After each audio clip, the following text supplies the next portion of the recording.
Hello guys and welcome back. Dito lang yan sa aking YouTube channel. Kung bago ka pa lang sa aking YouTube channel, don't forget to hit the like button, subscribe button at higit sa lahat sa notification bell for you to be notified sa mga susunod na mga happenings. Welcome, ito po ang NS Reaction.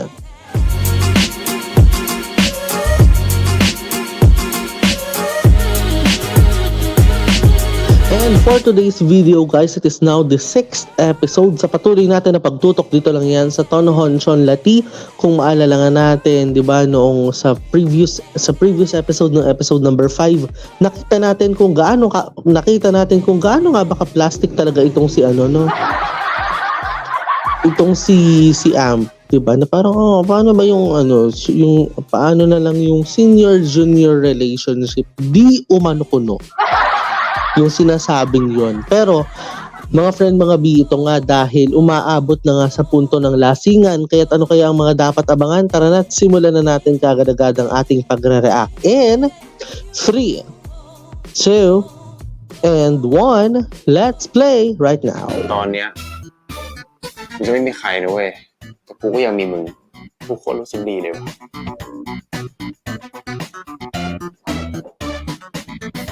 น้องซักกางเกงในให้ต้นด้วยเหรอ ทำไมพี่แอมถึงอยากรู้เรื่องของผมขนาดนั้นล่ะครับ ก็ถ้าพี่รู้ว่าน้องชอบต้นพี่จะได้บอกต้นให้อยู่ห่างๆน้องไง ฉันขออยู่ด้วยนะ อยู่นะ กูรู้ละว่าทำไงให้ชลทีมันชอบมึง ไงวะ กินแก้วพี่ดีกว่า หมดแก้วเลย จบแล้วครับท่านผู้ชมดูมันอะไรของมันนี้ท่าอะไรของมันนี้ Ayun lang. So paano to? 'Di ba? Ito na ang simula. ไม่มีวันไหนไม่รักไม่ใช่คิดถึงแค่วันที่เหงายังหายใจเข้าเป็นเธอเบาๆโลกใบสีเทาของฉันยังมีแต่เธออยู่ที่ไหนไม่รู้แค่รู้ในวันเวลาที่เผลอบ่อยครั้งที่ฉันยังเรียกชื่อเธอได้ยินเสียงเธอกระซิบข้างกันเสมอไม่จากไป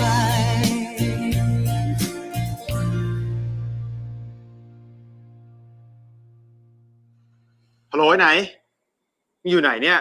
ไอชนมันเมาเลยแล้วทำไมมึงไม่ดูวะ กูไม่ได้ไป มึงบ้าปะเนี่ยนี่งานคณะมึงนะเว้ยวันนี้มึงอยู่ไหน กูอยู่นี่ Ayun เชี่ย lang. นี่เนี่ย ก็ไอ้ Patay มันบอก ka. ให้กูมาช่วยทำสายสิญจน์ผูกข้อมือให้คณะมึงไง โอ้ย ไอ้ต้นเดี๋ยว พ่อสุภาพบุรุษของพี่อีกสักแก้วแล้วกันนะ เดี๋ยวอย่างเนี้ยมีใหญ่กว่านี้ไหมพี่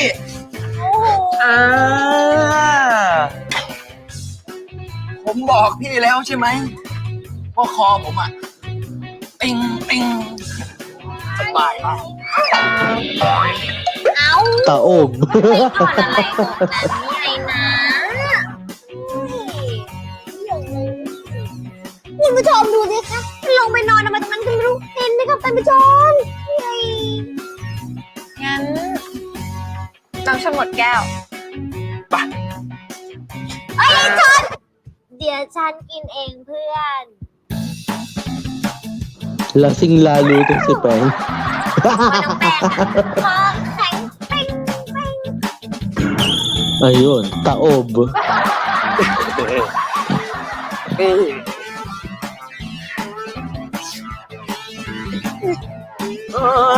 กับพี่แอมพอก่อนเถอะครับผมเมาอยาก งั้นเดี๋ยวพี่พาไปเข้าห้องน้ำกินไหมเห็นไหม เอ้ยเร็ว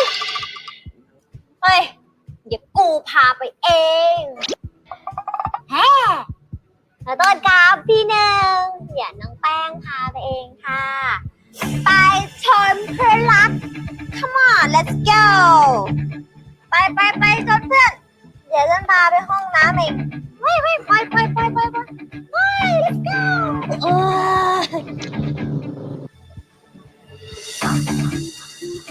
Nilasing mo nga, hindi naman kayo successful doon รุ่ sa น part พี่เค na ย yun. ทำอะไรกับมึงไว้อ่ะ Hmm. นี่มึงไปทำกับชลที Ay, oh my, mukhang may negative something yung treatment. Di. ชนอย่าพุ่งมาละห้องน้ นี่มันห้องน้ำชายนะน้องแป้ง ำเอาห้องน้ำชายงั้นฉันก็เข้าไม่ได้ดิงั้นแกไปห้องน้ำหญิงกับฉัน อะไรอีก ถ้าชนเข้าห้องน้ำหญิงเนี่ย ชนจะโดนตำรวจจับเอานะ เอ้าทำไงอ่ะ Sige, sige. Ituloy mo, sukahan mo si Am. Sige. Sakto na lang muna.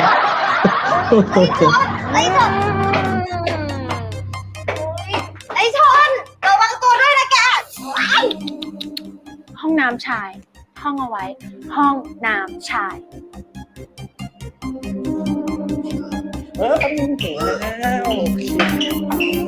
At pala ginto ang CR. Ang sosyal, ang ganda. Hoy! Tanga ba't hindi mo binuksan yung pinto?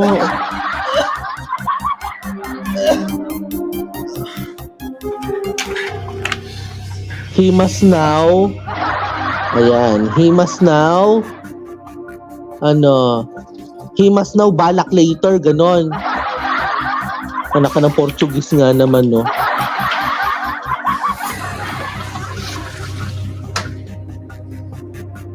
Ayan, ayan. Tapos diba nakasarado pa yan? Oh, shoot. พี่ทำอะไรอ่ะ Ngarahan. พี่ก่อนพี่หนึ่งปล่อยผมจะออกไป พี่หนึ่งปล่อยผมพี่ Ah, ห shit! นึ่งปล่อยผมพี่หนึ่งพี่หนึ่ง Nineng! Ay, aray, aray. พี่ทำอะไรอ่ะ Shoota ka? Saan ginagawa mo ba? ชนเป็นไงบ้างเนี่ย เฮ้ย เดี๋ยวมันเสร็จมันก็ออกมาเอง ไม่ไหวแล้วเว้ยชน ก็บอกว่าเดี๋ยวเสร็จแล้วมันออกมาเองไง เฮ้ยเทพบุตรที่ไหนเนี่ย ชนอยู่ไหน ตอน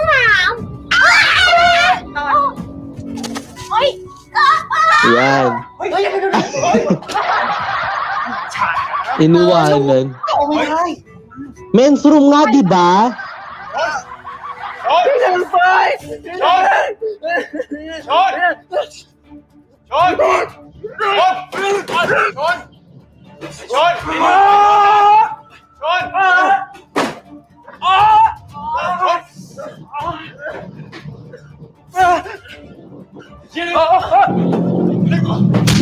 Sige, aray.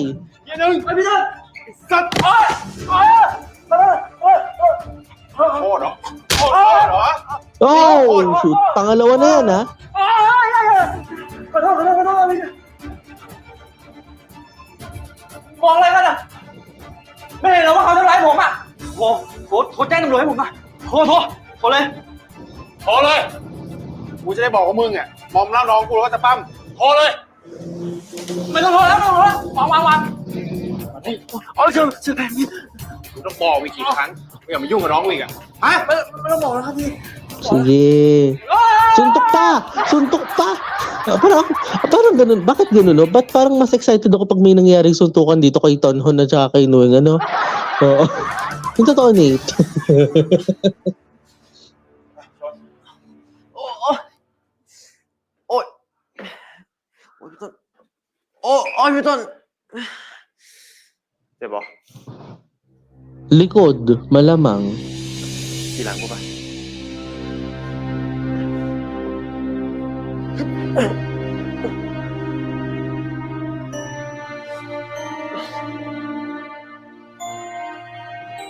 Aba, masakit kaya sa likod yung ginawa niya. Isipin nyo naman, yung tinulak siya towards the toilet, ano yung tawag dun sa ano na yun, yung area na may flush.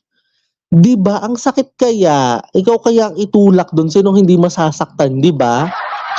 Tuloy tayo. Uy, Ton! ชลทีเป็นรุ่นน้องที่คณะแอม ให้แอมดูแลดีกว่านะ ไม่ ชนเป็นคนของต้น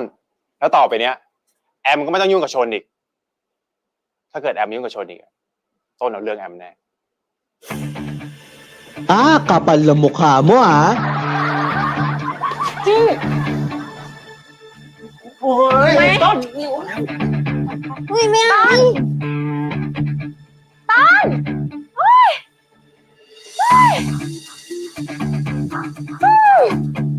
Siyempre. Savior eh. มึงแม่งไม่ได้เรื่องเลย Wow! เรื่องเลย ว้าว พากูมาซวยอาชิบหาย Wow. Siya pa ang useless. Ikaw nga to nag-utos. So, ikaw din ang useless. Gago ka ng taon. Tuloy tayo. Nag-iinit yung ulo ko talaga eh. ไอ้ชน ถึงแล้ว ชน นี่มึงหลับหรือตายวะเนี่ย ไอ้ชน ชน มึงไม่ต้องปลุกมันหรอกเดี๋ยวกูอุ้มเอง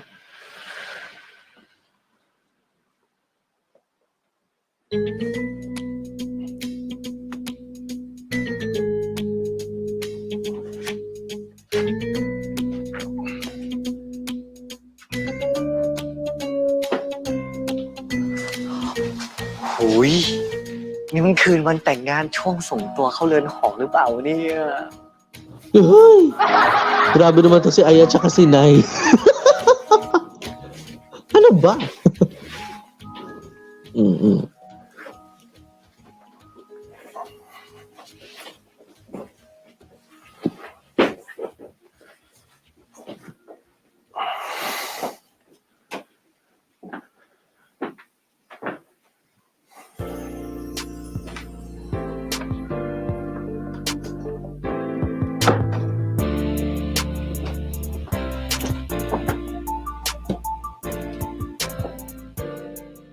ชน ต่อดเสื้อหน่อยเดี๋ยวกูเช็ดตัวให้ ชน ชน Hello, tulog nga siya, di ba?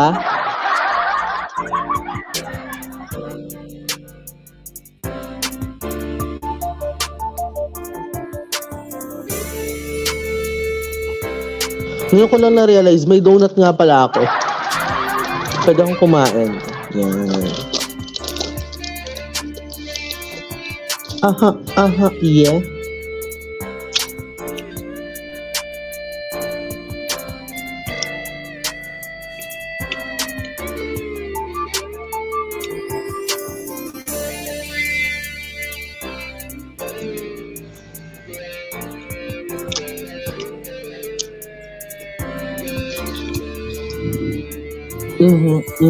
Yeah,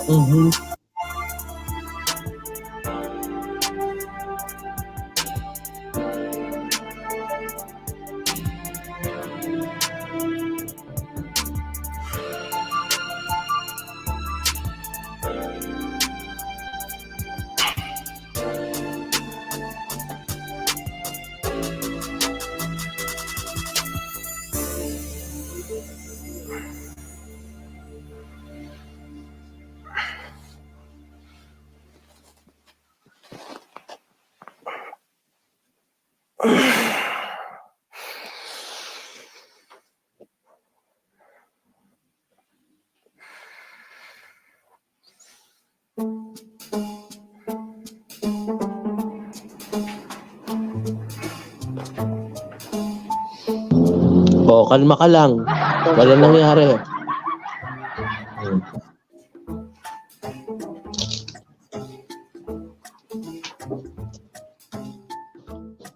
Ton, Tulog. si Ton. Tulog nga sabi.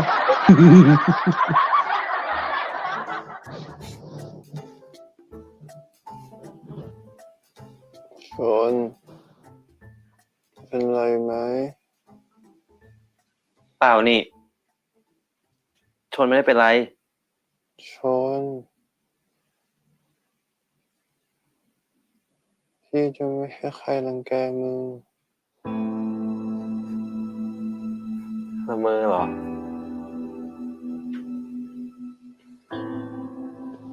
Oo, sleep talking. Mm. แล้วใครจะมาทำอะไรชนเนี่ยพี่ต้น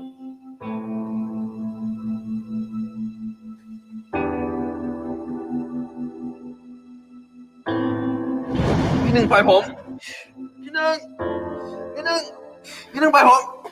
พี่หนึ่งพี่หนึ่ง Hindi ba? Kaya nga, di ba, ang sakit nga sa likod ng pagkakatulak, di ba? Hmm. ไอพี่หนึ่งแม่งเอ้ย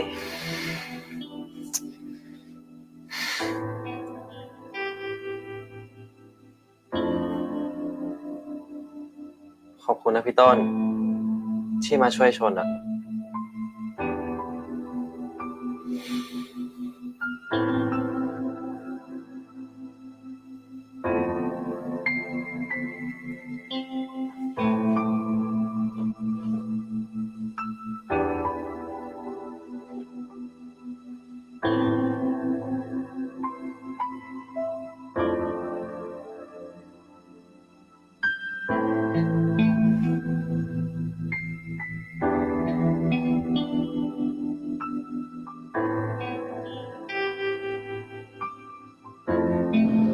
Ay, anong gagawin mo? งั้นก็ต้องเลือกแล้วแหละ ระหว่างบอกตรงๆ กับตัดใจอ่ะ ผมไม่มีทางบอกเด็ดขาด มันก็ต้องตัดใจเลยนะ คงต้องเป็นอย่างนั้นนะครับ ผมต้องบังคับความคิดตัวเองให้คิดว่าพี่ต้นเป็นพี่ชายให้ได้ ไม่ใช่แค่บังคับความคิดนะชน แต่ต้องบังคับความรู้สึกด้วย Papayo ni Nay. Tama ba? Papayo ni Ay.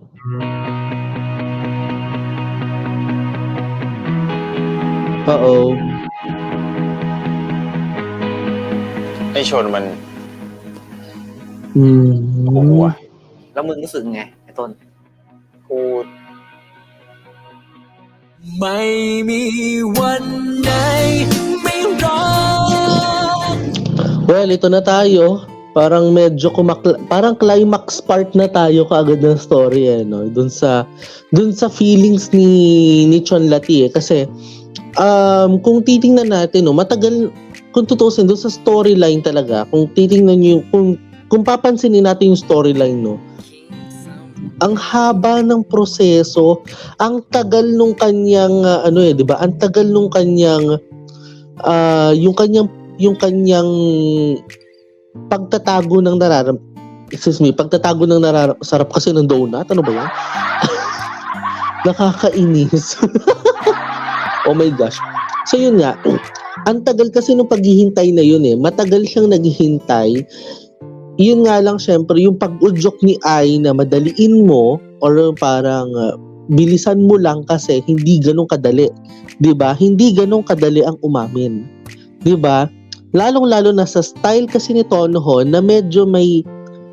pagka line of siya, 'di ba? May pagka yun nga yung sinasabi ko nga nung mga nakarang episodes, 'di ba? Na medyo mas gusto niya talaga ng babae, let's say. Pero tingnan natin how it will change. 'Di ba? Tingnan natin kung paano magbabago yung entire story, kung paano magbabago yung kwentong yun. Yun ang pinakatitingnan natin. Kasi itong ganitong mga itong mga ganitong kwento, may mga pagbabago pa to Kasi well, hello BL series nga to. 'Di ba? Pero alam niyo, we appreciate that storyline din, yung pagligtas talaga sa bawat mga senaryo talaga, nililigtas talaga o sa bawat problema kinakaharap ni Chon Lati, nandun si Tonhon para sagipin si Chon. 'Di ba? Para sagipin si Chon. Na-appreciate natin yung ganung line. Yun nga lang syempre yung pagkakasagip na yun kasi is in the line as a brother. 'Di ba? Yun laging nakalinya yung salitang kapatid. 'Di ba? Pero ito, how the story goes and kung paano nga ba magbabago yung ikot ng kwento. Pagkatapos halikan, simulan na natin sa part number 2 in 3, 2, and 1, let's play! ไม่มีวันไหนไม่ร้อง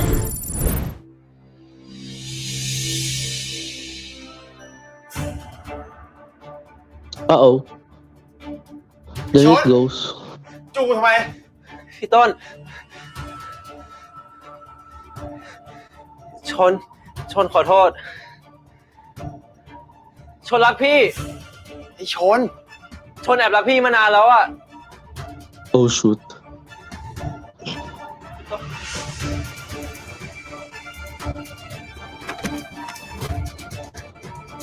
ต้น Uh-oh.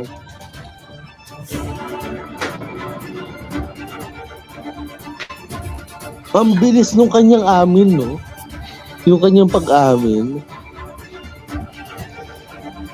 Uh-oh.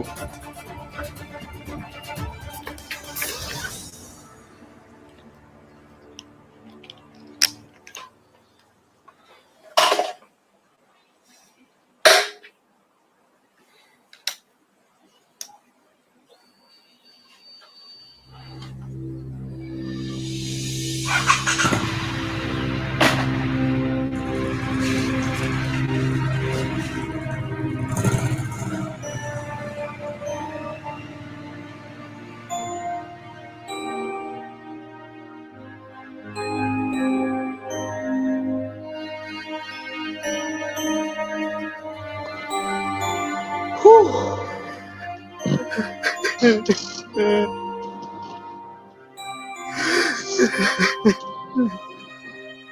ชน แกเป็นไร เฮ้ย อย่างเงียบดิ เกิดอะไรขึ้นวะ ฉันไม่รู้ว่ามันเกิดขึ้นได้ยังไงอะแก ฉันเสียใจอะแกเสียใจ ไหวไหมแก ให้ฉันไปหาไหม ฉันจะขอไปอยู่กับแกแทนได้ไหม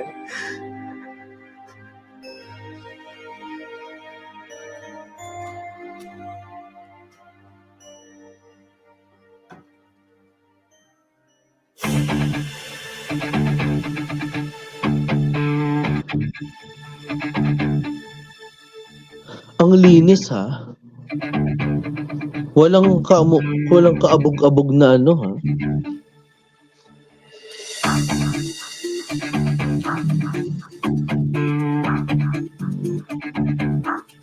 Walang kaabog-abog na umalis. Walang ano talaga. Walang pag-aalinlangan, ika nga.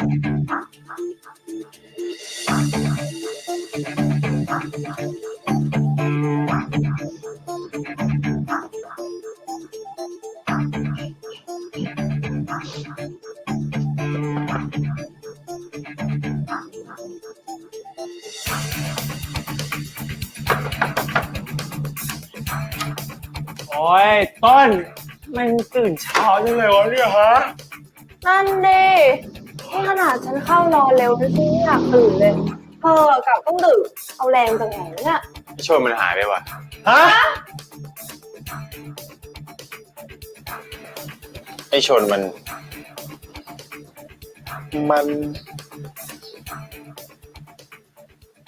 จูบกูอะ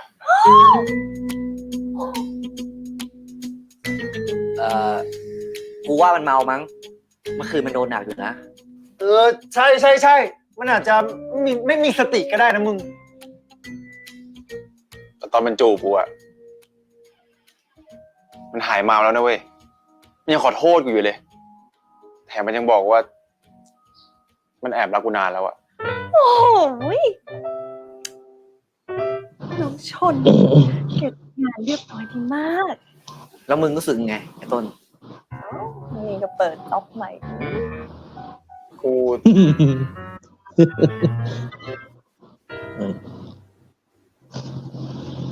กูไม่คิดว่าไอ้ชนมันจะเป็นกับเขาด้วยไง ไอ้ต้น แล้วการที่ไอ้ชนมันชอบมึงเนี่ย มันแปลกตรงไหนวะ Oo nga. ไอ้ชนมันเป็นผู้ชาย มันไม่ควรจูบกับผู้ชาย มันผิดธรรมชาติ ไอ้ต้น ธรรมชาติคือความเป็นตัวตน ไม่ว่าของใครของคนนั้น ถ้าทุกคนถูกกำหนดให้เป็นอย่างนู้นอย่างนี้ มันก็จะฝืนธรรมชาติตัวเขานะเว้ย แต่ว่ากู ถ้างั้นนะ มึงลองมารู้จักธรรมชาติของกู2 คนดีกว่า Uh-oh ดูสิว่ามึงเนี่ย จะรับได้ไหม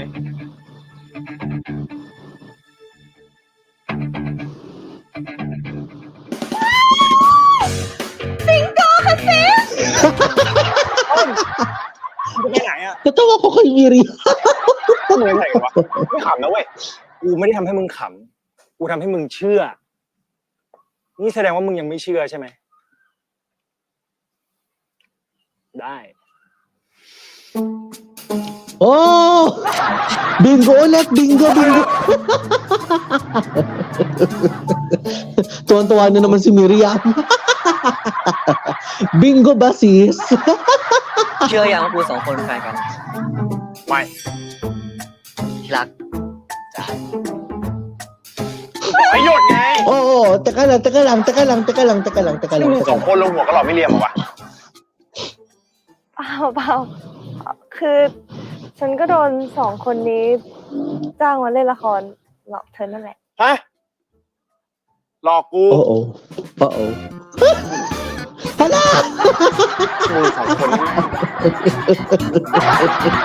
Oh no! Nagkakalabasan na!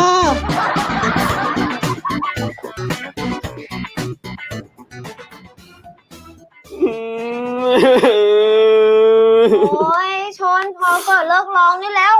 นี่แกร้องจนเช้าแล้วเนี่ย แกเห็นที่พระอาทิตย์เนี่ยตาดำหมดแล้ว Inabot na ng umaga. ไปโทรหาพี่ต้นไป จะได้คุยให้จบอ่ะไอ้นี่ จะได้คุยให้รู้เรื่องไง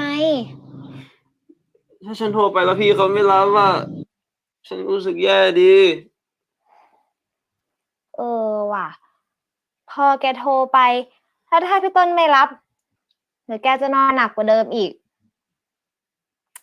งั้นเอางี้ แกไปหาพี่ต้นเลยไป จะได้คุยกันให้จบ No, totoo. Para matapos na. ใช่ Di ba? ไปลุยเลย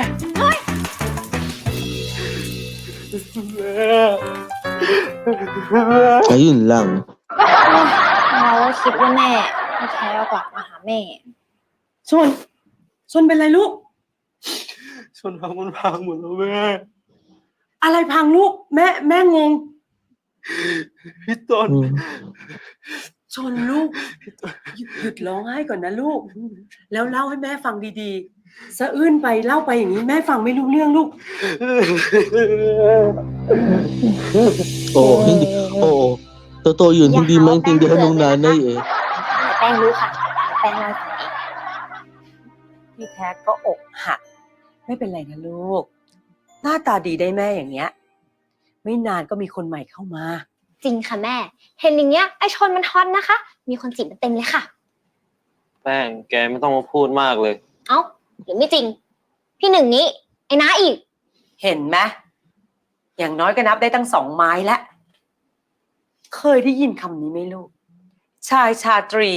มีมากเหมือนฝูงลิง จะจีบทิ้งจีบขว้างก็ยังไหว เขาไม่รักเราแล้วก็แล้วไป ไม่เป็นไรเพื่อนเอ๋ยฉันนี่ยังมีจ้า แกไม่ต้องมายุ่งเลย Oh, น้อยกว่าน้ำน grabe. ม Ay, อ้าว ang แล้วจะมี sama. แก่ฟันเบานี่ขึ้นไปลูก Naghahanap ko pala ng nanayin.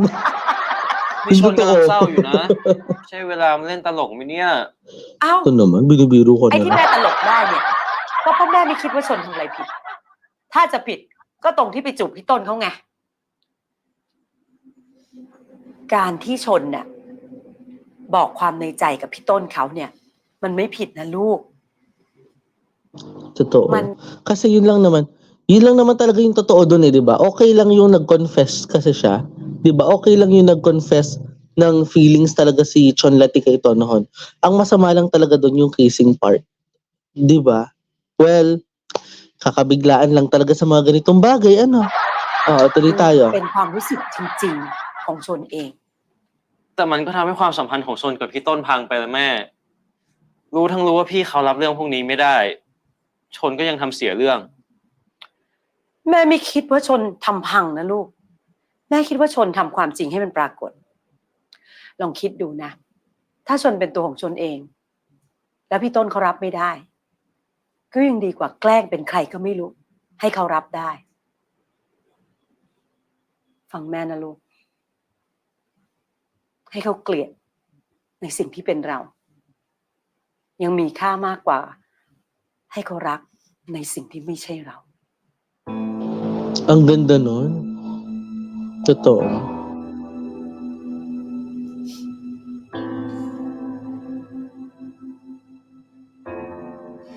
ชนกลัวพี่ต้นเขาไม่อยากเจอชนอีกแล้วแม่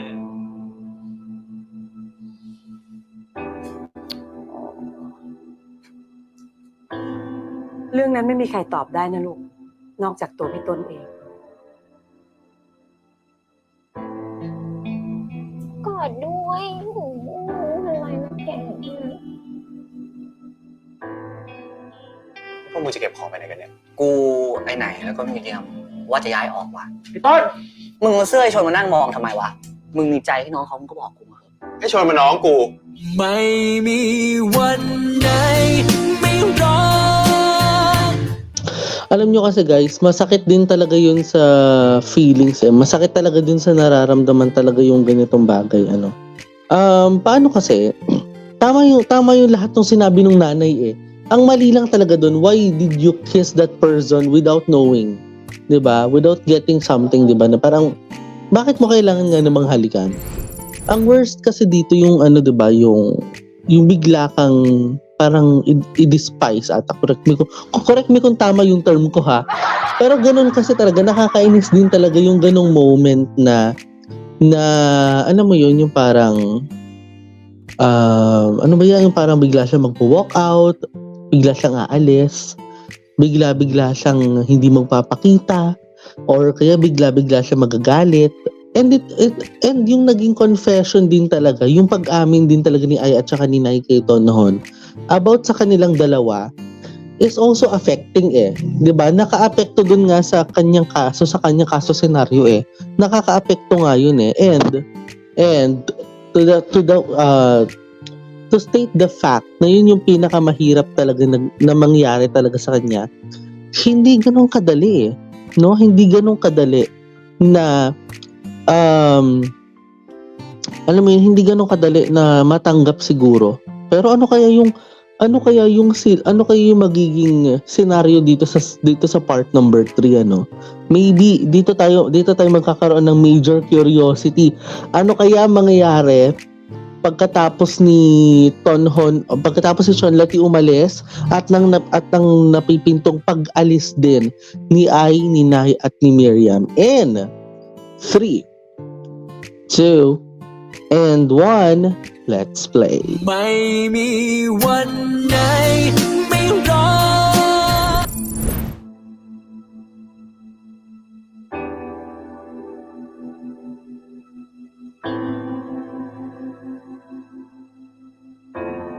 Oh, 'di ba? Ikaw ang nagpalayas dito, siya yung kusang umalis, 'di ba? Pero ngayon siya yung hinahanap mo, 'di ba? Oh, lupit ka rin eh. Oh.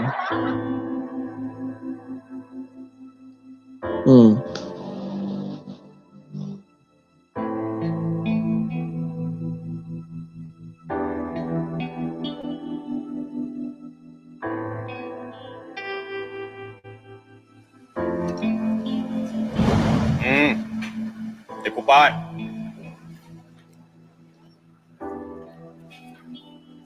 เดี๋ยวจะไม่กินเดี๋ยวกูกินนะ เฮ้ย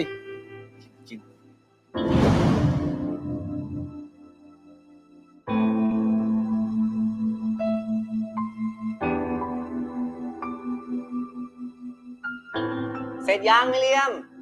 เสร็จแล้วพวกเราช่วยขึ้น O, 'di ba มาก่อน ngayon เลยนะ iniisip mo siya, 'di ba? แก O, ito naman. มิเรียมทำอะไรอ่ะ ต้น มาแล้ว ไอ้ต้น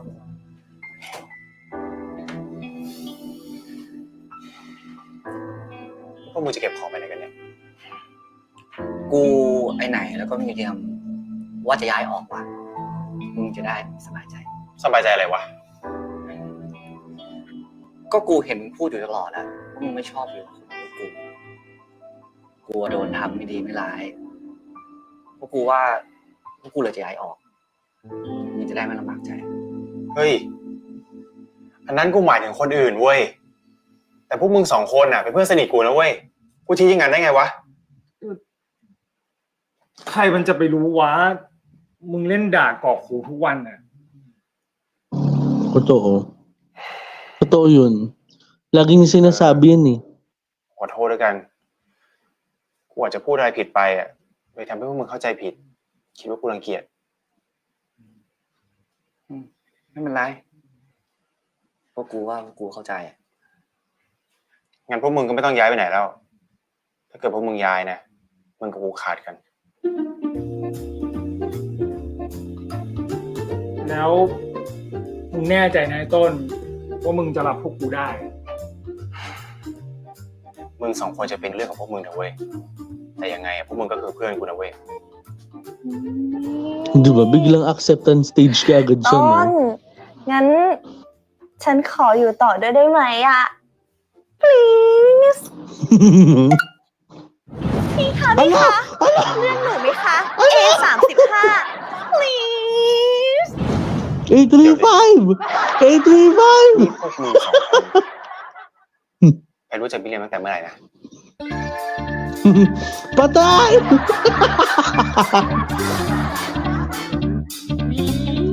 Please! ตกลงว่านี่เป็นแผนของเธอ แล้วมึง2 คนก็เอากับเขาด้วย ตอนแรกกูอยากจะบอกมึงใจจะขาด แต่ไอเนี่ยมันห้ามกูไว้ ที่กูเล่นตามน้ำให้กับมึง ก็เพราะกูอยากให้มึงสบายใจเวลาอยู่กับกูไง แต่ก็ถือว่าเป็นโชคดีของฉันเหมือนกันนะ ถ้าสวรรค์ไม่ส่งพวกเธอมาคืนนั้นล่ะ ป่านเนี้ยพรหมจรรย์ของฉัน ก็คงถูกบรรดาเสียๆสะบันไปหมดแล้วแน่เลยอ่ะ ขอบคุณมากนะ ขอบคุณนะ หัวไหน หัวไอ แล้วก็ผัวต้น อ๋อ ยังมีผัวน้องโซนอีกคนนึง Oops. ต้นแล้วเรื่องไอ้ชนมึงเอาไงวะ กับพวกกูนะเป็นเพื่อนเนี่ย มึงยังยอมรับได้ไอชนมันเป็นน้องมึง มึงยิ่งต้องรับได้ดิวะ Oo nga. It's because you're brother. You know? แต่ไอ้ชนแบบจูบกูนะเว้ย จูบมึง แต่ถ้ามึงไม่ได้เป็นก็ไม่ต้องคิดอะไรดิวะ สมมติถ้ามีเรียมจูบกูก็เฉยๆเพราะกูไม่ได้คิดอะไร ใช่ ต่อให้มิเรียมเนี่ย ลงลิ้นกับพวกกูอะนะพวกกูก็ไม่คิดอะไร กูง่วงแล้ว Wait lang. Wait lang. Napakagago talaga ng dalawa. Kahit makipagdilaan ko sa akin. Sira ulo. เฮ้ย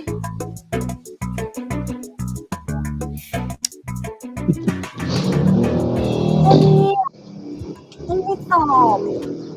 แล้วว่าต้นคิด หรือต้นไม่คิดเนี่ยอ้าวฉันว่ามันแปลกๆนะ Ang pagmanman. Mamanmanan na.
May pa ganun, no? May pa ganung hati.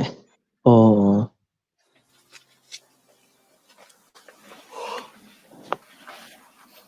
ที่รัก จ๋าเอ้าไอ้ต้นยังไม่ไปเรียนอีกเหรอวะ เดี๋ยวก็เข้าสายหรอก ปกติมันไม่เคยเข้าสายนะ น่าสงสัย หรือว่า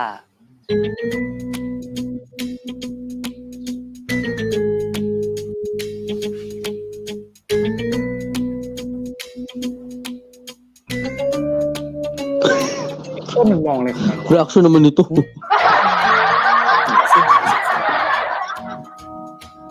ดูหน้าแม่งดิ อะไรอาวรณ์สัตว์เนาะ Mhm. กูว่า กูได้กลิ่นแปลก ต้น Tanun. ๆมึงทำอะไรวะ มึงไม่ไปเรียนเหรอ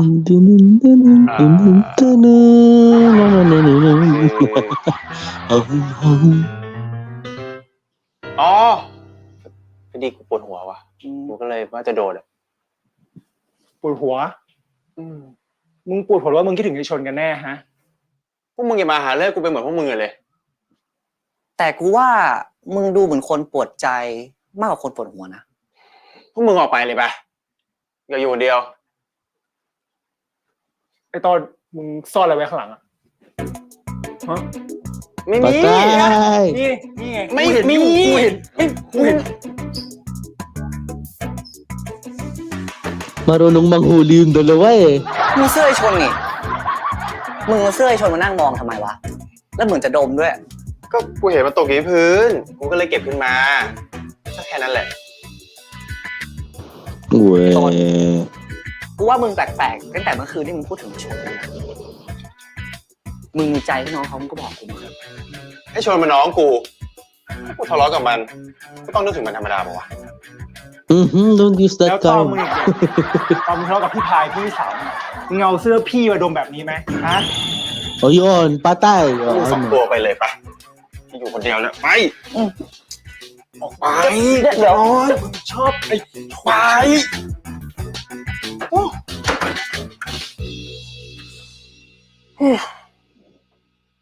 Hmm.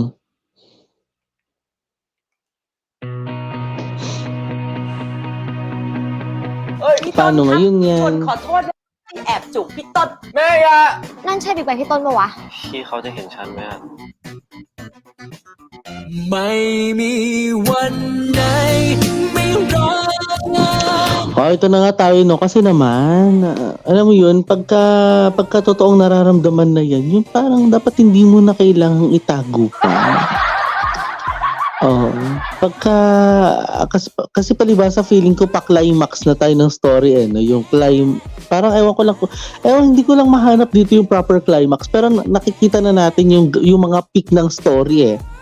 Di ba katulad nung nangyari kanina doon sa part 1 and part 2 yung nangyaring pag-kiss, that's one of the peak of the story ng Tonhon Chonlati.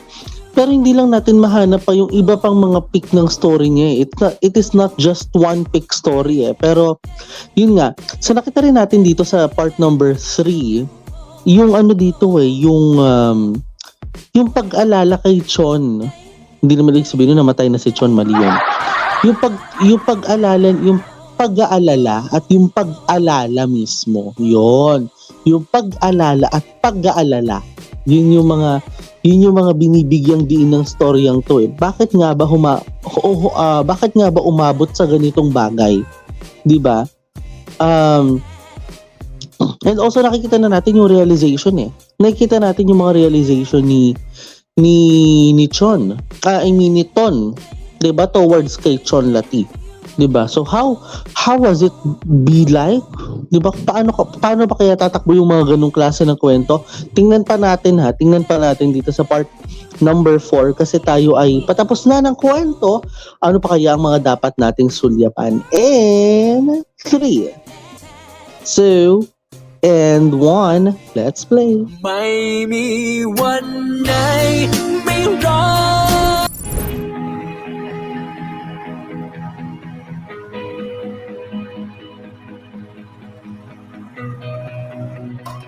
Ito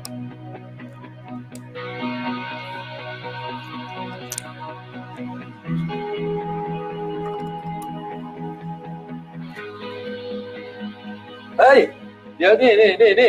เอาข้าวมาให้ต้นหน่อยเร็วกินข้าวกันนานๆพวกเราจะได้นั่งกันพร้อมหน้าพร้อมตากินข้าวกัน เนี่ยเสียดายนะขาดอาอิดไปอีกคนเดียว แล้วชนเป็นยังไงบ้างอะลูกไม่เห็นชวนมาด้วยเลย สิตั้งแต่เจอกันที่วันงานนะวันนั้นก็ไม่ได้คุยกันเลยอะว่าเราก็คิดถึงกันมาเนาะ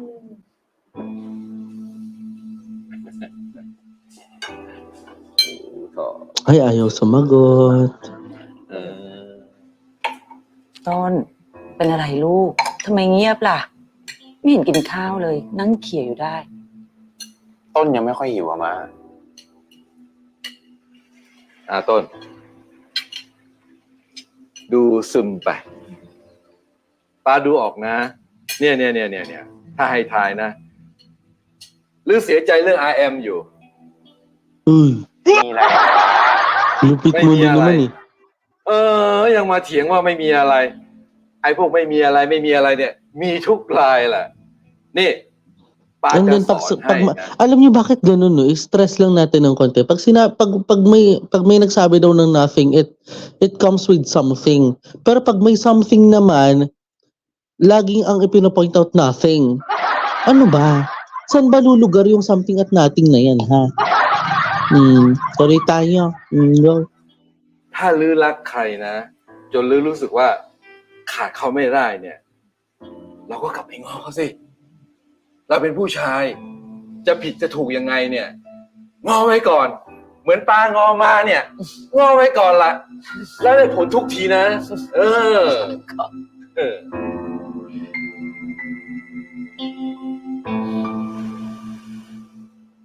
Heartaches and realizations. ต้นเขาหน่อยละลูก ชนไม่กล้าแม่ ไม่กล้าเหรอแม่ทำให้ แม่ทำไมอ่ะ Eto na. อย่าแม่อย่า โอ๊ยโอ๊ยพี่ต้นครับ ชนขอโทษนะครับ ที่แอบจูบพี่ต้น แม่อย่า แบตหมดเซ็ง Ano ba yan? Swerte mo naman. แม่อ่ะเล่นอะไรก็ไม่รู้นี่ถ้าพี่ต้นอ่านไม่ตอบขึ้นมาอีกเนี่ย ชนเจ็บกว่าเดิมอีกนะแม่ ถ้ามันจะเจ็บ แล้วมันจะจบ ต้องเจ็บเท่าไรก็ยอม Mhm. แม่ใส่ทำนองทำไมเนี่ย อ้าวงั้นก็ไม่ต้อง Bakit ba? ใส่ทำนองสิ พูดออกมาให้แม่ฟังสิ แม่ก็แค่ Hayaan mo yung nanay mong kumanta, wala kang paki doon. พูดชื่อเพลงมาเจ็บ Charot แต่จ lang. บแค่เนี้ย ก็รู้นี่ยังต้องให้แม่บอกอีก ก็ชนไม่อยากให้มันจบแบบนี้นี่ จะจบแบบไหนมันก็ต้องจบอยู่ดีอะลูก แล้วอย่าลืมนะว่าพี่ต้นเนี่ยเขาไม่ใช่ผู้ชายอย่างเรา Totoo. เอาเจ๊รอพี่อีดเหรอ ดิดึกป่านนี้เรายังไม่กลับบ้านเลยเนี่ยฉันไลน์ไปก็ไม่ตอบ แถมไม่อ่านไลน์ฉันด้วยเนี่ย แล้วทำไมไม่โทรไปอ่ะ ก็เขาเอนเตอร์เทนลูกค้าอยู่อ่ะ ฉันก็กลัวว่าโทรไปแล้วเจ้านายเขาจะว่าเอา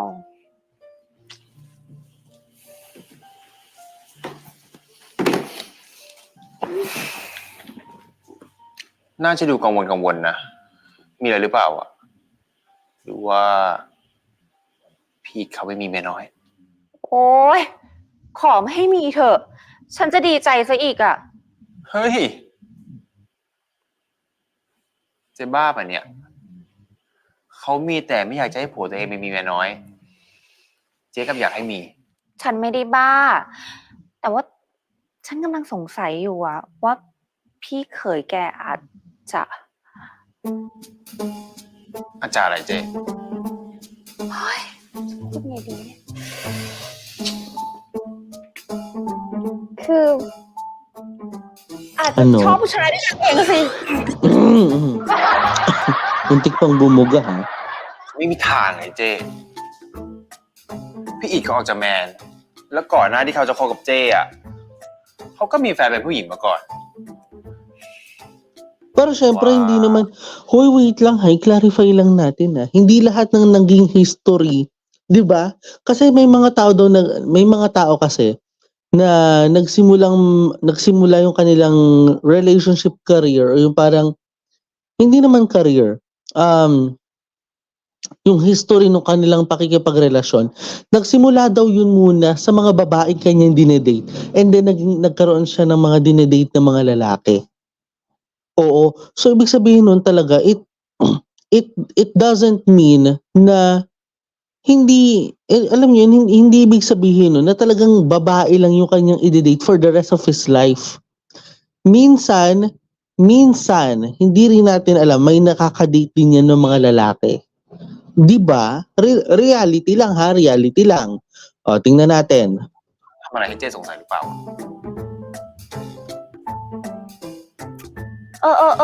ช่างมันเถอะ ไว้ฉันมั่นใจกว่านี้ฉันค่อยบอกแกแล้วกัน ต้น แกคิดว่ามันจะเป็นไปได้ไหมอ่ะที่ผู้ชายแมนๆอย่างแกเคยมีแฟนเป็นผู้หญิงนะ จะเปลี่ยนไปรักผู้ชายด้วยกันเองได้อะ For me, pwede บ้าเจ๊ yun. Mm. ไม่มีทาง ไม่มี ไม่มีวัน ไม่มีวันเด็ดขาดด้วย Kasi, maandar. พายแม่งถามอะไรก็ไม่รู้ไอ้สาระ O bakit bawal? 'Di ba? Maraming ganyang kwento. 'Di คุณ ba? รู้ใช่ไหมพวกผมเป็นผู้ชายส่วนคุณก็เป็นผู้ชาย แล้วคุณก็รู้ใช่ไหมว่าผมเป็นรุ่นพี่ Hindi kaya ส่วนคุณ sotos เป็นรุ่ to? นน้อง แล้วคุณรู้ใช่ไหมว่าบางทีผมโคตรงี่เง่าเลยแล้วถ้าคุณรู้แบบนี้คุณรับผมได้ ครับผมรับได้แล้วพี่อาทิตย์ล่ะครับรับผมได้ไหม Art hit.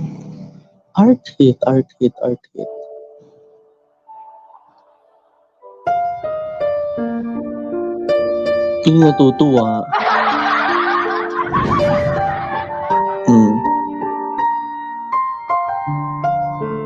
Sotos nga. Tama. หมาตัวไหนมันกล้าทำแบบนี้กับมึงวะบอกมาดิไอ้ชนมึงไปกระทืบแม่งตายคาตีนอยู่เลย ชนรักพี่ ไอ้ชน ชนแอบรักพี่มานานแล้วอะ Mm.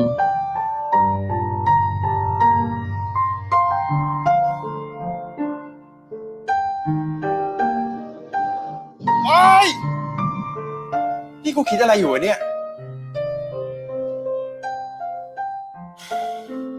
ไอ้ต้น กูว่ามึงแปลกๆตั้งแต่เมื่อคืนที่มึงพูดถึงไอ้ชนแล้วนะ มึงมีใจให้น้องเขามึงก็บอกกูมา Minsan mas umiira lang puso kaysa sa utak. Totoo yan. Kasi bakit? Hindi naman lahat ay nagagawa na ang pinapaira lagi ay puso. Utak. Minsan utak lang ang nag-iisip eh. 'Di ba? Kaya nga minsan bakit laging pinagtatalunan yung alin ang mas nauunang mag-isip, ang puso o ang isip? 'Di ba? Alin ang mas kailangan manaig, ang puso o ang isip? 'Di ba? Yun yung tanong eh. Yun ang pinakamalupitang tanong, 'di ba? Hanggang kailan ba? 'Di ba ito yung tanong? Hanggang kailan mo ba kailangang hanggang kailan mo kayang tiisin na hindi isipin yung tao? 'Di ba? Mas kailangan mong isipin yung tao kasi siya yung nagpapatibok ng puso mo eh. 'Di ba? At hindi lang naman siya at isa siya sa mga dahilan kung bakit ka nabubuhay. Hindi, joke lang. Tuloy tayo sa kwento. เฮ้ยแกว่านั่นใช่บิ๊กไบค์พี่ต้นปะวะ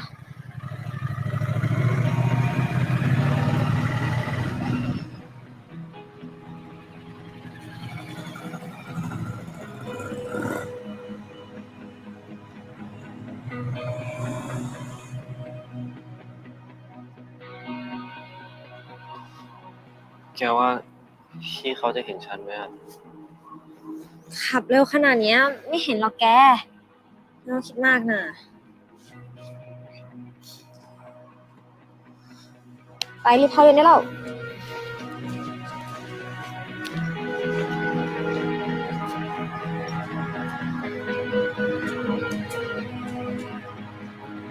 Ay, humahabol. Hinahabol.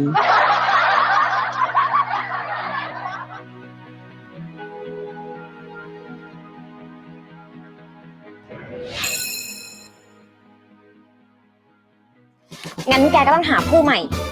มันเป็นวิธีแก้อกหักได้ดีแล้วก็เร็วที่สุด มึงให้กูดูไหม กูไม่ได้อยากดูสักหน่อย ถ้าเธอไม่อยากให้สิ่งที่ฉันพูด มันเกิดขึ้นจริง เธอจะต้องไปตามชลทีกลับมาให้ได้นะ ต้นหน กูอยากให้มึงกลับไปอยู่กับกูอะ ชนมาคราวเนี้ย อย่าให้ต้นมันได้อะไรง่ายๆเราต้องทำให้ต้นมันรู้หัวใจตัวเองให้ได้ พี่ให้ผมแกล้งจีบชน เพื่อทำให้พี่ต้นหึง แล้วมึงไปกินกุ้งที่มันแก่ให้ทำไม พี่หึงชน ถึงบ้านมึงดิ กูแค่ไม่ชอบเวลามึงอยู่ไกลนะ ไม่ชอบขี้หน้า ไม่ได้แปลว่าหึงอะพี่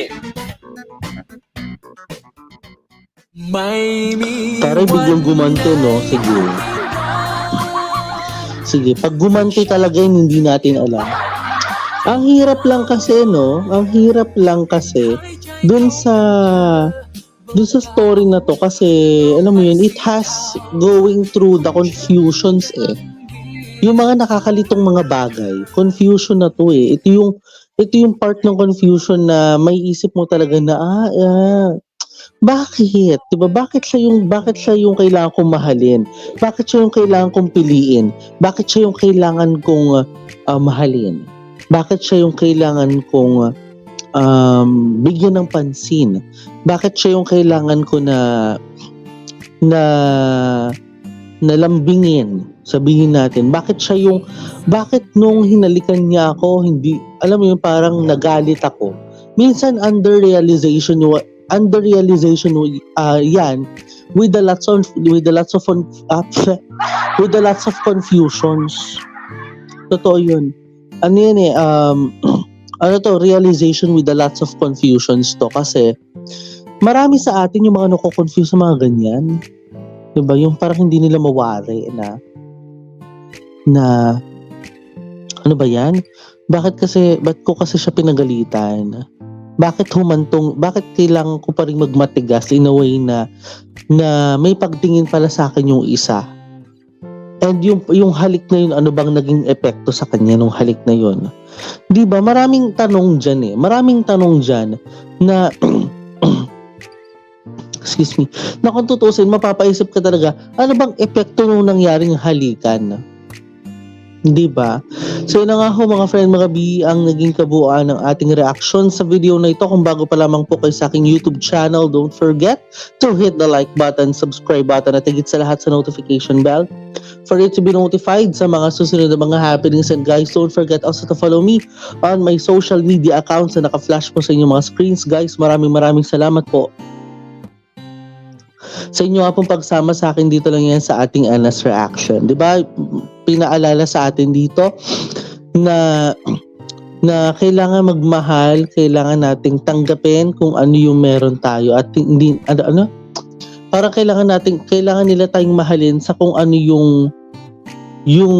meron tayo. Diba? Parang ganun yung dating eh. So yun nga mga friend, mga B, ako po si Nathaniel Subida. This is my commentary. This is my own opinion, and this is my own reaction. This is me, Nathaniel Subida. Keep safe, have a great day, and always remember to stay strong, choose to love, and to be loved. At kayo po'y patuloy na nakatutok dito lang yan sa Nathaniel Subida YouTube channel. Maraming salamat, have a great day, and stay safe, and bye!